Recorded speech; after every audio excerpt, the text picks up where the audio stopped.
Bismillahirrahmanirrahim. Assalamualaikum warahmatullahi wabarakatuh. Selamat pagi, selamat siang, selamat sore adik-adik mahasiswa semua. Hari ini kita akan mendiskusikan chapter 5 BJT atau Bipolar Junction Transistor AC Analysis. Jadi kita ibaratkan sirkuit elektronik sebagai electronics amplifier ya. Untuk bisa bekerja, kita harus mempersiapkan pada saat awal harus kita beri yang namanya DC bias dulu. Setelah dikasih DC bias, maka dia siap bekerja. Begitu diberi AC signal ya, input, maka di outputnya akan keluar amplified AC signal ya. Nah, perumpamaannya adalah jika si amplifier ini adalah seorang mahasiswa yang sedang tidur, ibaratnya sedang mati, begitu kita bangunkan dan kita kasih makan, si mahasiswa tersebut akan siap kan, mandi segala. Kemudian si dosen memberikan instruksi tugas pada mahasiswa, maka karena dia sudah siap, sudah sarapan, maka si mahasiswa kemudian bisa mengerjakan tugas-tugas dosen tersebut. Ini sebagai ya, apa yang dia kerjakan ini sebenarnya sebagai ibaratnya adalah amplified AC signal yang dihasilkan oleh mahasiswa tersebut. Ilustrasi yang lain, misalnya mobil kalau kita tidak start dulu, ya, kita tidak men-start mobilnya dulu, maka mobil itu ya digas pun nggak bisa kan, sehingga dia perlu dinyalakan. Itulah yang kita sebut sebagai proses DC signal ya. Bukan DC signal, DC bias untuk si mobil tersebut. Ya, begitu mobil sudah siap, kita akan memberikan input berupa injakan gas. Menekan gas yang lebih, maka mobil akan lebih kencang. Menekan gasnya kecil, mobilnya akan pelan ya. Sehingga kurang lebih itu adalah perujukan gas itu adalah injakan gas berupa AC signal, sedangkan kecepatan mobil, gerakan mobil diwujudkan dalam bentuk outputnya. Jadi semoga ini gambaran kenapa kita perlu DC bias untuk amplifier dan bagaimana hubungannya dengan AC signal bisa tergambarkan dalam apa ilustrasi yang saya ceritakan barusan. Nah, sekarang kita lihat lebih lanjut. Contoh di sini adalah single stage amplifier yang terhubung oleh input berupa sumber signal ya kecil yang kita sebut sebagai VS. S-nya adalah source, dan kemudian kita harapkan di amplifier, single state amplifier ini akan memberikan amplifying signal di luar sini ya, di sini. Ini adalah tempat di mana kita akan mengambil outputnya ya. Umumnya yang sudah kita kenal ya, setiap sumber signal pasti di dalamnya ada yang namanya internal resistance atau internal impedance ya, internal output impedance yang kita tuliskan di sini sebagai RS ya. Dan juga kita perkenalkan di sini ada namanya C. Jadi setiap proses itu memiliki bias sendiri-sendiri.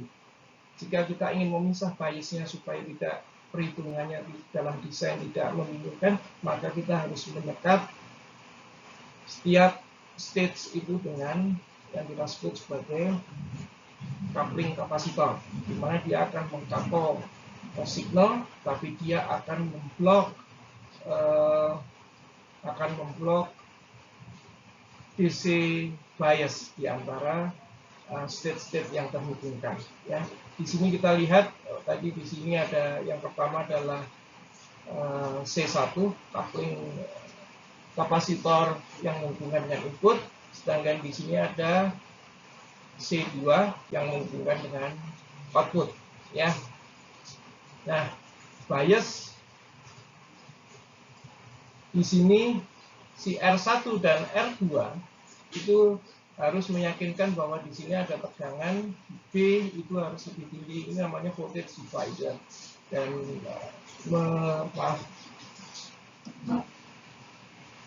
harus meyakinkan bahwa karena di sini adalah transistor NPN, sehingga B harus lebih tinggi daripada E, ya, kurang lebih 0,7 untuk transistor silikon. Maka akan ada arus dari B ke E yang kita sebut sebagai arus base, ya, arus basis. Dan tentunya akan muncul nantinya dalam teori di bab 3 dan 4 ya, tentang awal device transistor, akan muncul arus IC yang besarnya adalah beta kali arus IB, ya. Baik, nah di gambar bawahnya di sini kita gambarkan bahwa sebelum ada signal, ya, sebelum terpasang sumber di sini, maka di single state transistor ini telah ada arus IDC di setiap branch-nya, ya, setiap di C, di B, di E itu ada arus masing-masing yang semuanya adalah kita sebut sebagai IDC atau arus DC. Nah, signal belum masuk. Nah, sekarang kita bayangkan di sebelah kanannya di sini, ya, ibaratnya ini yang kotak biru ini adalah sirkuit transistor, maka dengan signal injection signal dari VS ini, maka dia akan masuk ke B dan dia di antara arus DC bias tadi yang ada di B, dia akan numpang di situ, ya. Gambarnya mungkin seperti yang terlihat di kanan sini, ya, tapi di input, ya. Harapannya di output pun nantinya signal sinusoidal ini juga akan muncul dan besarnya adalah amplifying dari apa yang diinjekkan di inputnya atau di base-nya.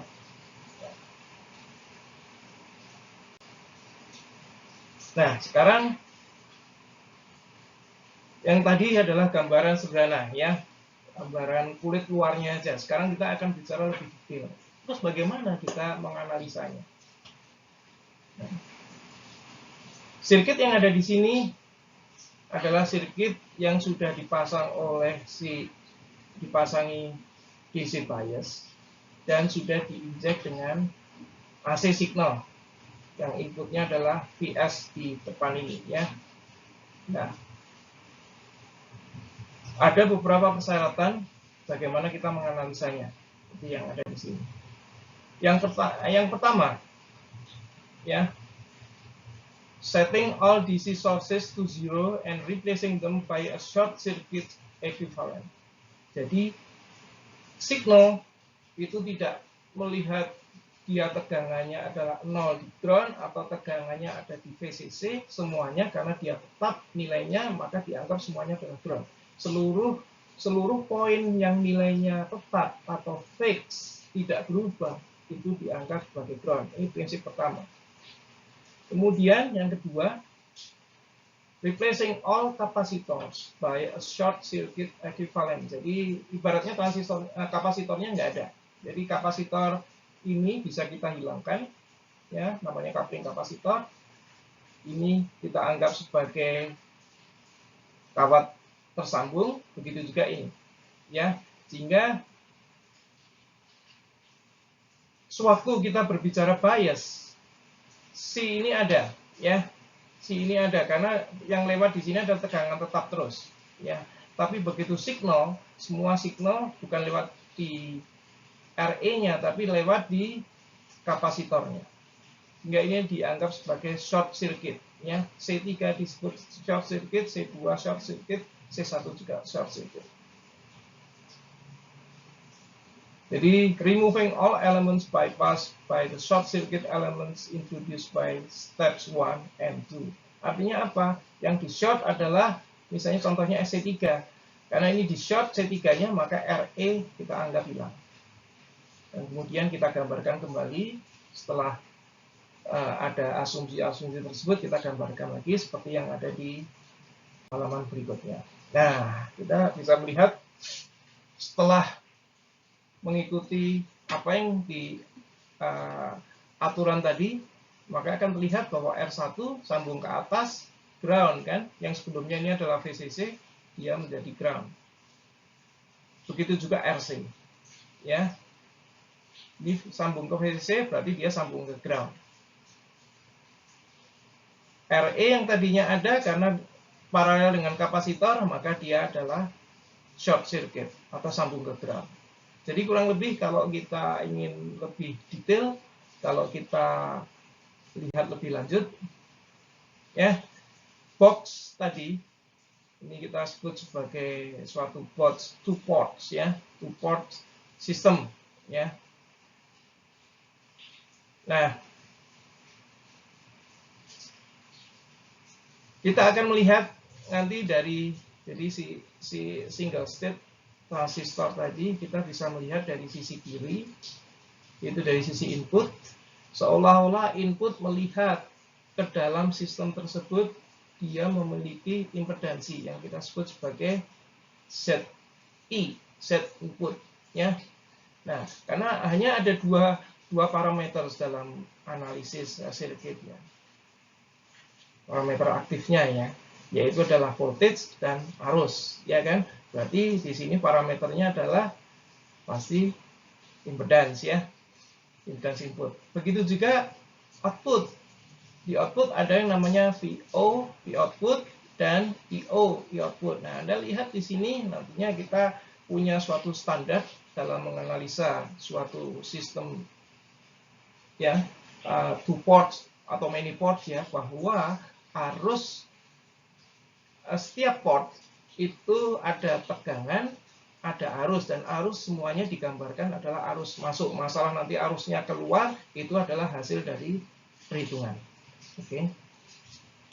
Di gambar di sebelah kanan di sini mungkin gambarnya lebih jelas lagi karena adanya VI, V input, ada I input, ya, arus input. Maka di sini ada yang namanya impedance input atau Z1 atau RI, ya, RI, ZI. Di output juga sama, ada ZO, Z output atau RO, ya, output.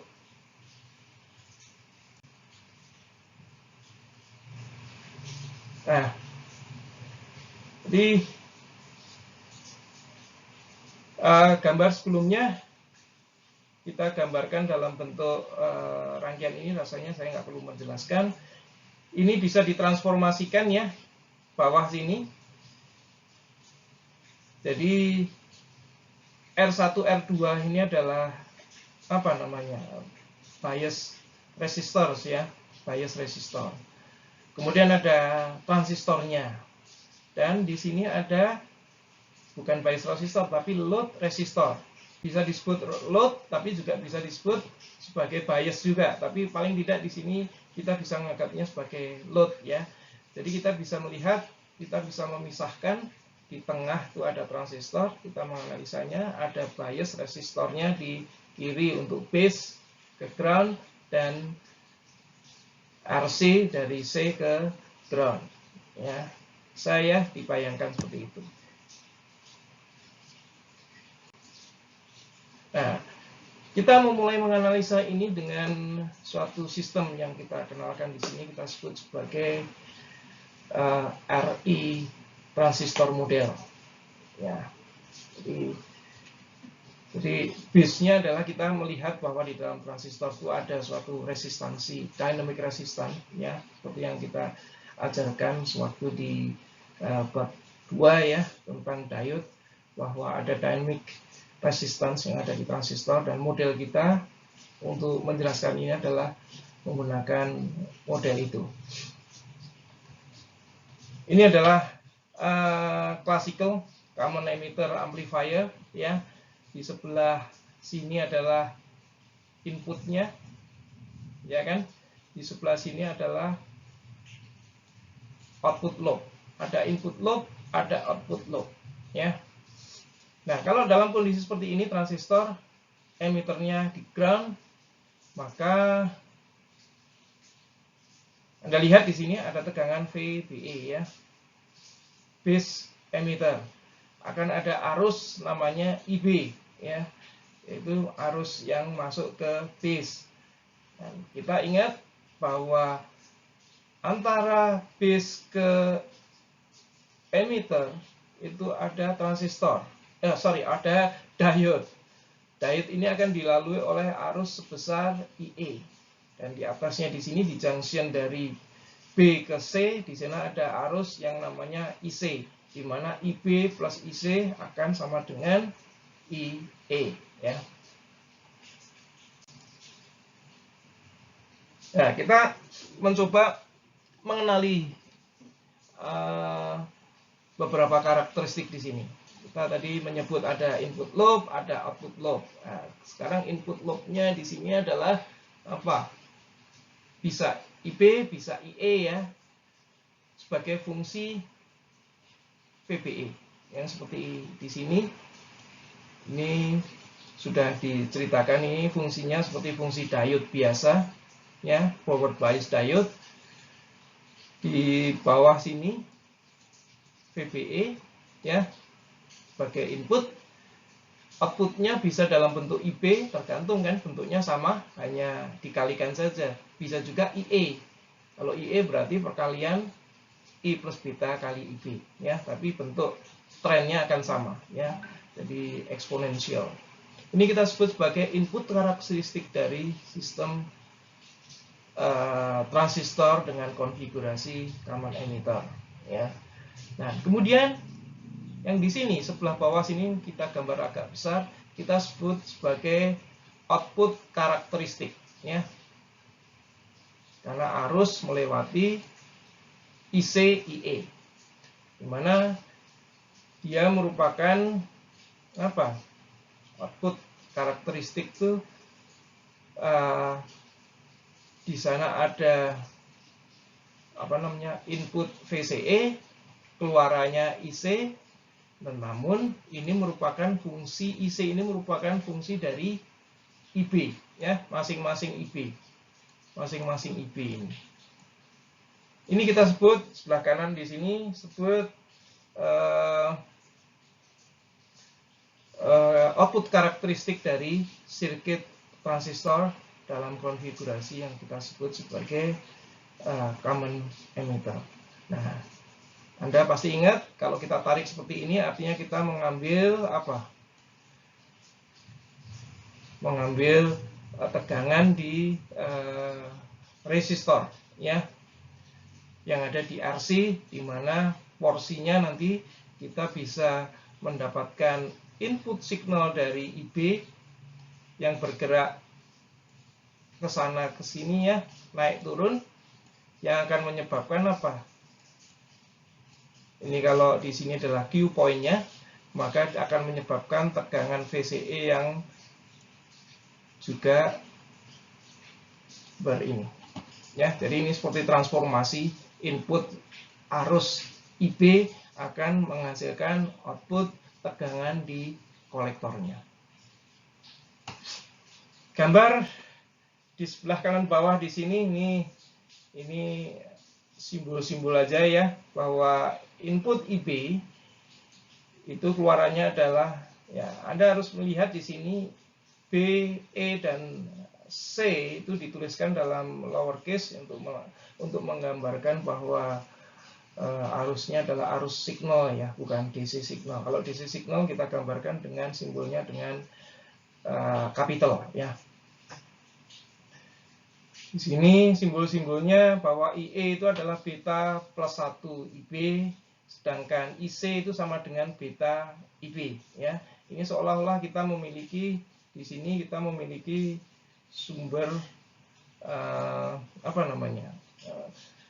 arus konstan yang besarnya kelipatan dari beta kali dari input current yang bentuknya adalah IB.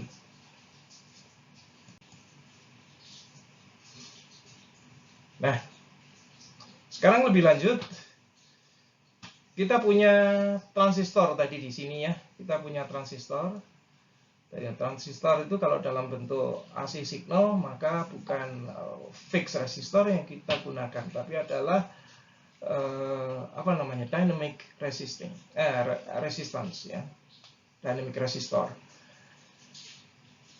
Dan kita harus selalu ingat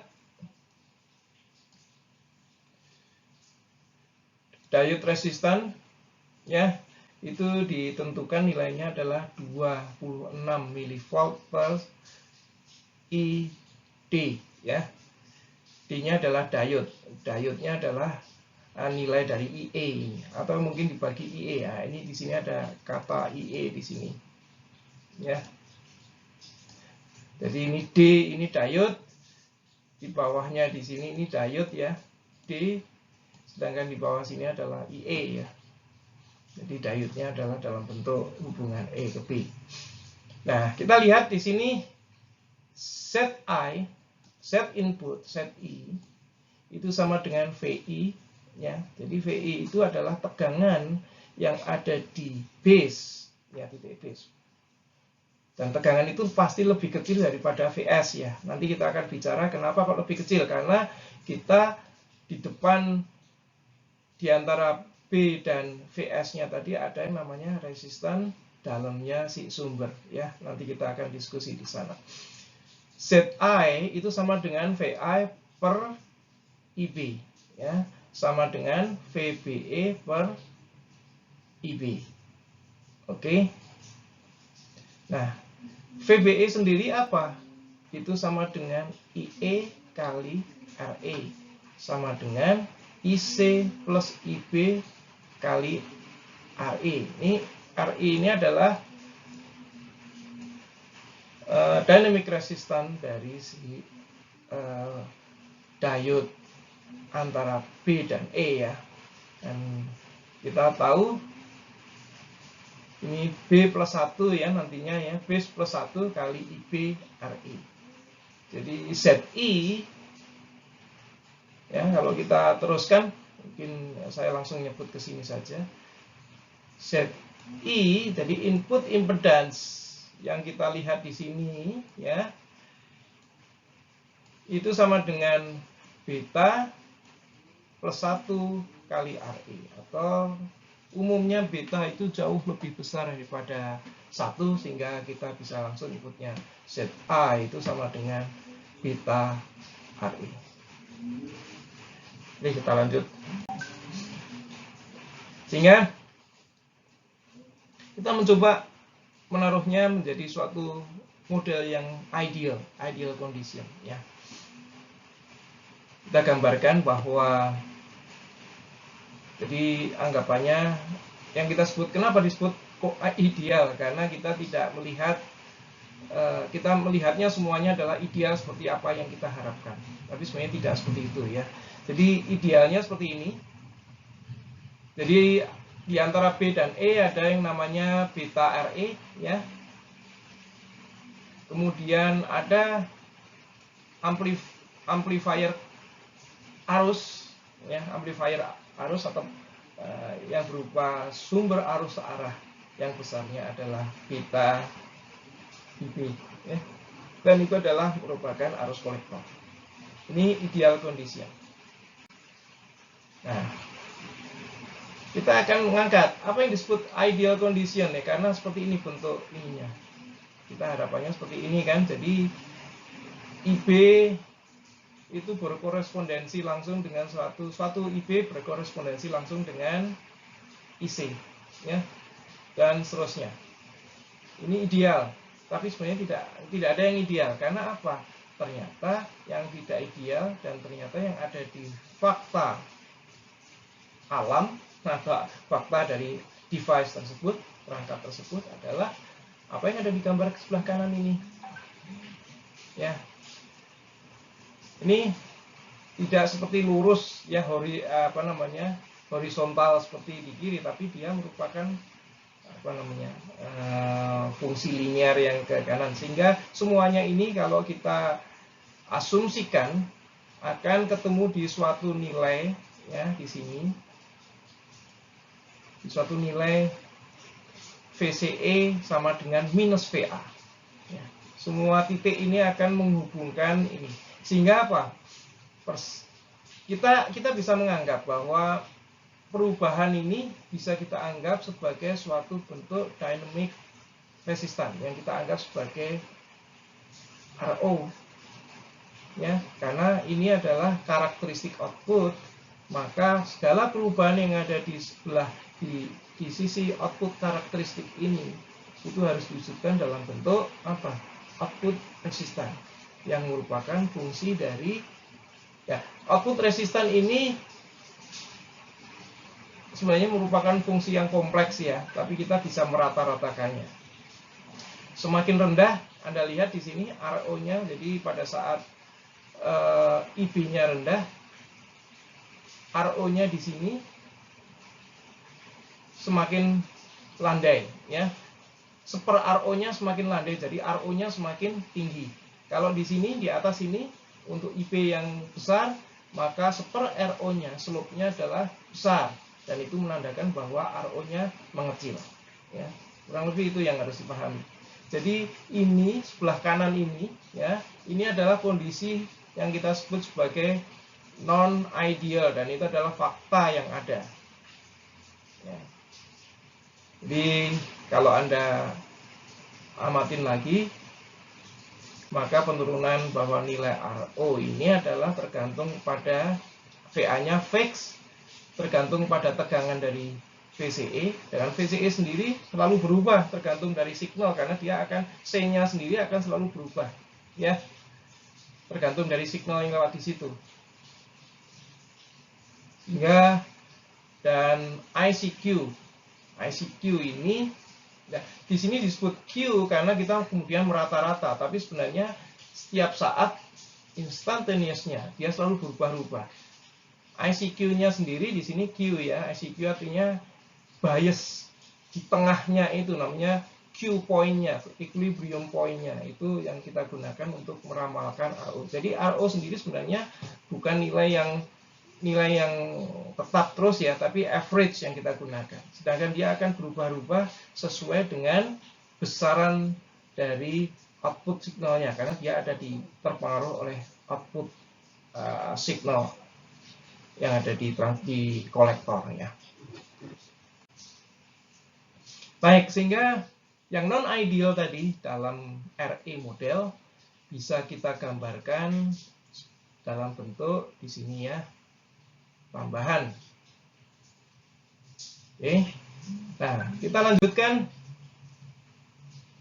Seperti tadi sudah dijelaskan di depan, modelnya ini kalau di rata-rata atau kita approximate supaya mempermudah. Biasa kalau sebagai engineer kita ingin segalanya dipermudah, yang kira-kira tidak begitu signifikan kita buang saja. Kita bisa menganggap bahwa RO ya, output impedance ya dari transistor sendiri.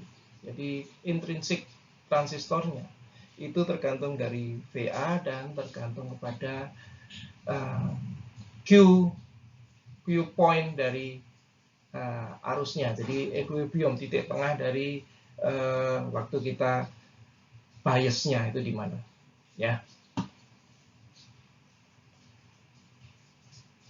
Kurang lebih ini mengulang lagi seperti yang ada di slide sebelumnya ya. Nah, sekarang kita mencoba melihat konfigurasi yang berbeda. Yang kalau sebelumnya kita melihat konfigurasinya adalah common emitter ya. Jadi input itu loop inputnya base ke emitter, loop outputnya itu dari C ke E ya. Sekarang yang kita lihat di sini inputnya itu dari E ke B ya, karena di sini B-nya sebagai ground. Jadi loopnya sekarang agak berbeda. Di sini adalah BE masih sama, tapi di sini bukan EC tapi sekarang adalah BC atau CB ya. Di sini adalah EB atau BE. Jadi agak berbeda ya. Sebagai common ground-nya adalah common connection-nya adalah base. Nah, kita bisa melihat di sini ada persamaan, ada perbedaan beberapa parameter. Seperti contohnya di sebelah kanan di sini kita lihat ya bahwa komponen arus outputnya kalau sebelumnya IC sama dengan beta IB, sekarang IC sama dengan alfa IA. Alfa itu apa? Alfa itu selalu kurang dari 1 kan? Artinya apa? Current gain-nya kurang dari 1. Sedangkan kalau kita mengenal sebelumnya di common emitter, current gain-nya berapa? Beta ya. Jadi beta adalah nilai yang jauh lebih besar daripada 1. Jadi apa? Ini bukan berarti common base itu ini ya, tapi kita banding-bandingkan advantage dari masing-masing konfigurasi ini. Jadi pada paling tidak di sini saya sudah menjelaskan bahwa salah satu advantage common base terhadap common emitter configuration adalah bahwa current gain-nya di common base itu jauh lebih kecil daripada di common emitter. Oke, kita bicara sudah. Jadi di sini ada juga hampir sama, ada slope. Slope-nya kita sebut sebagai seper RO. Semakin landai, semakin mendatar, artinya apa? Seper RO-nya semakin mengecil, artinya RO-nya semakin membesar. Kalau dia semakin curam ya, bukan landai tapi curam, maka RO-nya semakin mengecil. Seper RO-nya membesar, artinya seper RO-nya mengecil sehingga RO-nya seper RO-nya membesar sehingga RO-nya mengecil ya. Kurang lebih sama dengan apa yang kita ceritakan di common emitter. Kita juga memiliki di sini RO, di mana RO-nya mungkin agak berbeda sedikit. Kita punya RI yang sama dengan di common emitter juga. Ya. Baik, kita tidak mengulas lebih panjang lagi, kita langsung balik lagi ke common emitter. Tapi dengan fixed bias configuration, kita tidak menggunakan yang sebelumnya yang kita menggunakan voltage divider ya, karena menggunakan R1 dan R2 ya, ingat. Gambar sirkuit yang ada di sebelah kiri ini, kita ke kanan ya, kita bentuk menjadi gambar ekuivalennya ya.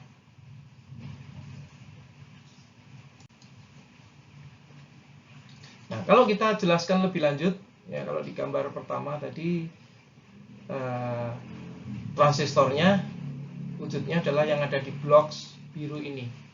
Nah, sekarang kalau kita lihat di sini, ya kita melihat ke arah sini, artinya apa? Melihat perspektif dari input, melihat ke sirkuit transistor tersebut, bukan melihat ke transistornya, tapi ke sirkuit transistor, artinya melibatkan juga resistor, susunan resistor bias ya.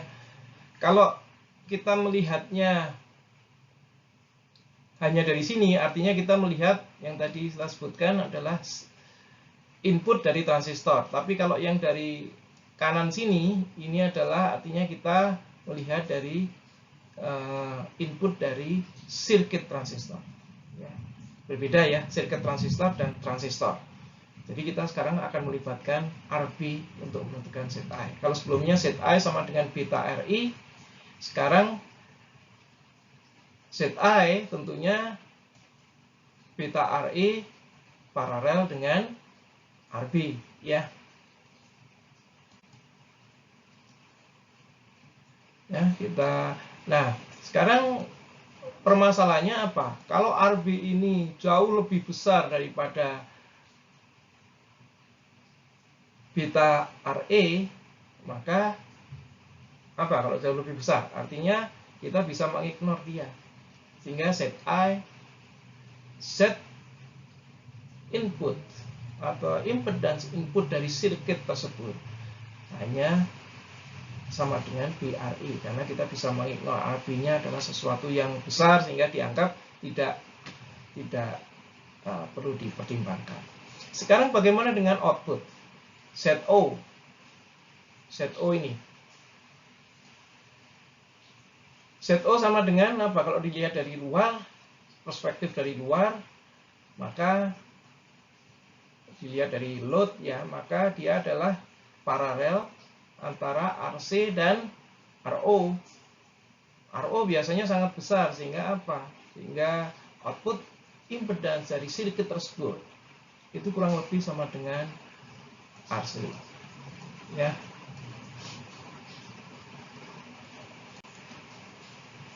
Nah, sekarang kita menanjak ke ini voltage gain, ya, yang kita singkat atau kita simbolkan dengan AV. Jadi apa sih kalau kita mengharapkan V0? Jadi kita kalau kita ingin melihat voltage gain atau gain signalnya berapa, kita lihat signal out-nya berapa yang kita simbolkan dengan V0. V0 sama dengan minus, ya. Nanti kita akan jelaskan kenapa minus. Minus beta IB, ya. Ini kan adalah IC. Beta IB itu sama dengan IC dikalikan paralel dari RC dan RO sebagai load dari transistor tersebut, ya, dari sirkuit tersebut. Sedangkan IB-nya sama dengan apa? VI dibagi ZI, kan? Atau ZI-nya itu adalah beta RE, ya. Kita tulis di sini. Ini kita semoga sudah paham semua. Nah, sekarang kita plug in di sini supaya kita bisa mendapatkan hubungan VI jadi dengan V0, ya. Kalau kita masukkan IB-nya ini kita masukkan, maka kita akan mendapatkan hubungan relationship antara V0 dan VI sehingga akan lebih mudah. Nah, ini kita sudah bisa mendapatkan bahwa V0 itu sama dengan something terhadap VI. Jadi kalau kita jadikan suatu rasio, maka kita akan mendapatkan hubungan seperti ini. Jadi artinya apa? AV sama dengan V0 per VI sama dengan minus RC paralel dengan RO dibagi RE, ya. Nah, sekarang anggap saja RO itu biasanya jauh lebih tinggi daripada RC, ya. 100.000 kalinya kemungkinan, semakin bagus transistornya biasanya semakin tinggi sekali. Maka kita bisa mendapatkan idealnya dalam bentuk AV itu adalah bentuk untuk common emitter. Untuk common emitter configuration kita bisa mendapatkan AV itu sama dengan minus RC dibagi RI. Nah, Anda bisa membayangkan RI itu sendiri berapa? Nilainya tuh on order dalam bentuk mungkin puluhan ohm, ya. Sedangkan RC bisa kilo ohm dan lain sebagainya. Sehingga kita bisa mendapatkan puluhan, ratusan, bahkan ribuan kali amplifying voltage, ya, voltage signal, ya, signal voltage, ya. Nah, yang menarik di sini adalah tanda minus di sini. Ini namanya phase relationship yang ada di sirkuit tersebut. Nah, kita lihat di sini phase relationship, ya. Kalau kita arus di base ini naik, ya dibayangkan dengan tegangan VI ini, ya, naik. Apa yang terjadi? Arus IC juga naik. Arus IC naik berarti apa? Berarti V tegangan RC-nya membesar. Sehingga apa? Tegangan C-nya menurun. Sehingga apa? Sewaktu inputnya menaik, justru tegangan VC-nya di sini, tegangan outputnya justru, jadi sewaktu ini naik, Justru pada saat ini VC atau V output justru turun. Begitu juga pada saat ini naik, ini malah, yang itu turun, ini justru ini naik. Jadi terbalik ya. Inilah yang kita sebut sebagai 180 degree phase shift difference between input and output waveforms ya. Jadi ada pergeseran 180 derajat antara input sinusoidalnya sin ya, sananya menjadi minus sinus. Kurang lebih seperti itu.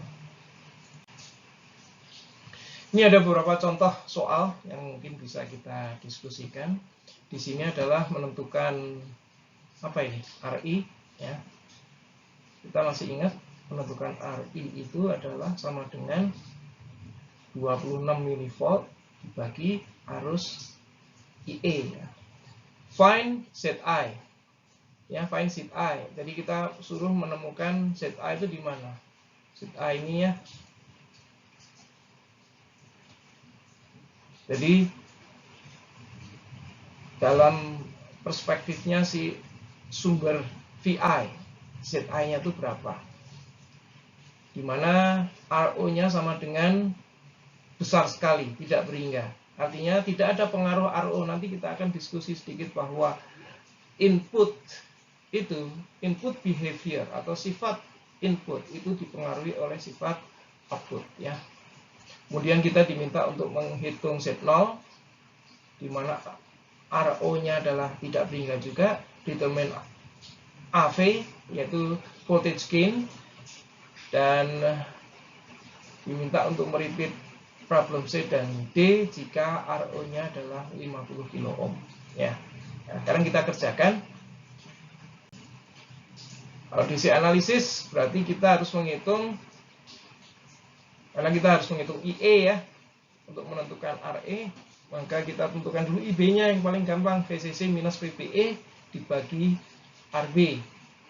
Betul kan? Karena E-nya connect ke ground, berarti langsung aja VBE itu merupakan tegangan 0,7, maka the rest, sisa dari tegangan itu jatuhnya pasti di RB. Jadi besarnya adalah 11,3 volt dibagi 470, maka kita mendapatkan arus IB kurang lebih sama dengan 24,04 mikroampere. IE beta plus 1, nah kita masukkan saja, langsung dapat IE-nya sekian. Maka kita mendapatkan angka RE itu adalah 10,71 ohm ya. Nah, ZA itu sama dengan apa? Dia adalah paralel antara RB. Jadi RB itu kan jatuhnya ke ground ya, paralel ke beta RI. Ya, kalau paralel ada nilai seperti ini, maka jelas 470 terlalu besar, ini bisa kita ignore. Sehingga kurang lebih ZA itu sama dengan 1,07 kilo ohm. Jadi kalau untuk common emitter sebenarnya ZI-nya atau input impedance-nya itu hanya tergantung kepada nilai RI dan beta, sehingga kita anggap ini adalah low impedance ya.